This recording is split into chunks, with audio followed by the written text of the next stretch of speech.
ఆయన ఎంత నడిచాడో తెలుసా మీకు? ఆయన ఎంత నడిచాడో తెలుసా?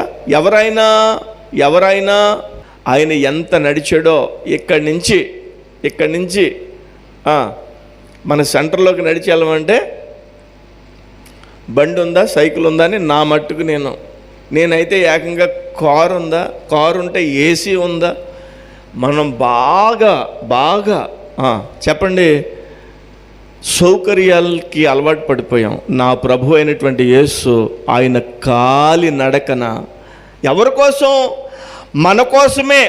ఎద్దు తన యొక్క యజమాని కోసం కష్టపడినట్లుగా తన దాసులమైన మన కోసం మన ప్రభు అయినటువంటి యేసు ఆయన 100 కిలోమీటర్లు కాలి నడకన సముద్రపు వారను నడిచాడు ఆయన. హల్లెలూయా! ఆయన నడక ఆయన ఎండలో నడిచాడు. ఒకరోజు ఆయన ఎండలో ప్రయాణమై వెళ్ళిపోతున్నాడు. శిష్యులు బహుశా అని ఉంటారు, ప్రభువా ఎండ కదా, గాలుపు కదా, ఇప్పుడే వెళ్ళాలి. ఎందుకంటే ఎండ టైంలో ఆ బావి దగ్గరికి ఆ స్త్రీ ఇప్పుడే వస్తుంది కాబట్టి ఇప్పుడే వెళ్ళాలి. హల్లెలూయా! ఆయన యథార్థంగా ఎద్దు ఏ విధంగానైతే సేవ చేస్తుందో, కష్టపడుతుందో, తను ఆ విధంగా మన ఆత్మ రక్షణ కొరకు ఆయన సేవ చేశాడు. ఆయన కష్టపడ్డాడు. ఆయన యథార్థంగా కష్టపడ్డాడు. ఎద్దు యథార్థంగా నమ్మకంగా తన యజమానికి సేవ చేస్తుంది. ఆయన పరిచారం చేయడానికి వచ్చాడు, పరిచర్య చేయించుకోవడానికి రాలేదు. ఆయన ఇలాగా చెప్పండి దూది పింజాలతోటి ఈ విధంగా విసిరించుకోవడానికి రాలేదు.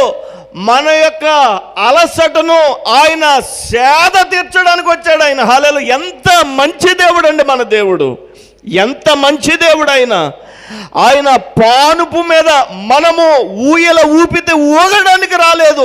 ఆయన మన హృదయంలో పానుపుగా చేసుకుని మనల్ని ఆయన ఆశీర్వదించడానికి వచ్చాడు. ఆయన ఎంత గొప్ప దేవుడు అండి, ఆయన ఎంత గొప్ప దేవుడు. దేవునికి స్తోత్రం కలుగును గాక.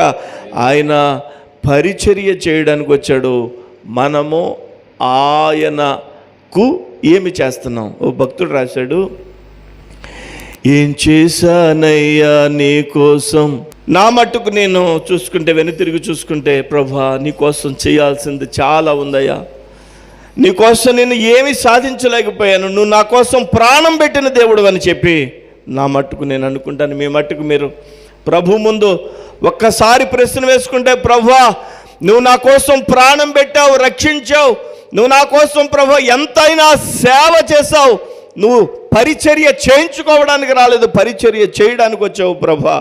అలాంటి నీవు నన్ను రక్షించడాన్ని బట్టి నాకు ఈ రక్షణ లభించిందని మనము ప్రభు ముందు ప్రార్థన చేయాలి. ఆయన మన కొరకు పరిచర్య చేయడానికి వచ్చాడు. దేవునికి స్తోత్రం కలుగును గాక.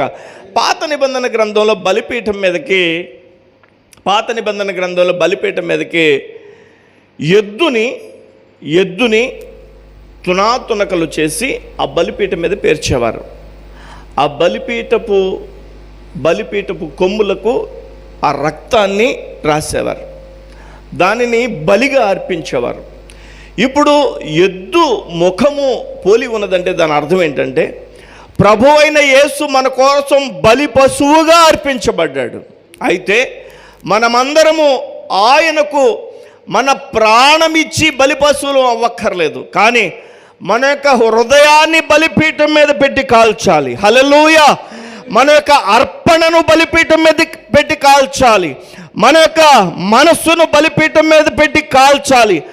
ఆయన సన్నిధిలో బలిపీఠం మీద దేవుని యొక్క బిడ్డ ఆయనకు మహిమకరంగా ధూపము వలె వెళ్తున్నప్పుడు ఆయనకు మహిమ కలుగుతుంది. ఆయన సన్నిధిలో ఎద్దు ఆ పాత నిబంధన గ్రంథం ఆ ప్రత్యక్ష గుడారంలో ఆ బలిపీఠం మీద ఏ విధంగానైతే ఎద్దు తునాతునకలు చేయబడిందో, మనం క్రొత్త నిబంధన గ్రంథంలో మన యొక్క జీవితంలో ఆయన యొక్క సన్నిధిలో మనమందరం కూడా ఆయనను ఆరాధించే బిడ్డలుగా, ఆయనకు అర్పించే బిడ్డలుగా, ఆయన్ని ఘనపరిచే బిడ్డలుగా, ఆయన ఆరాధించి మహిమపరిచి ఆ ధూపాన్ని ఆయనకి సమర్పించే బిడ్డలుగా మనం ఉండాలి. ఆయన కోసం ఏం చేస్తామని అడిగితే మనము ఏమీ చేయలేదని చెప్పుకోవాలి. ప్రభువా, నీ కొరకు నేను ఏమైనా చేయడానికి సహాయం చేయండి ప్రభు. ఏం చేశానయ్యా నీకోసం?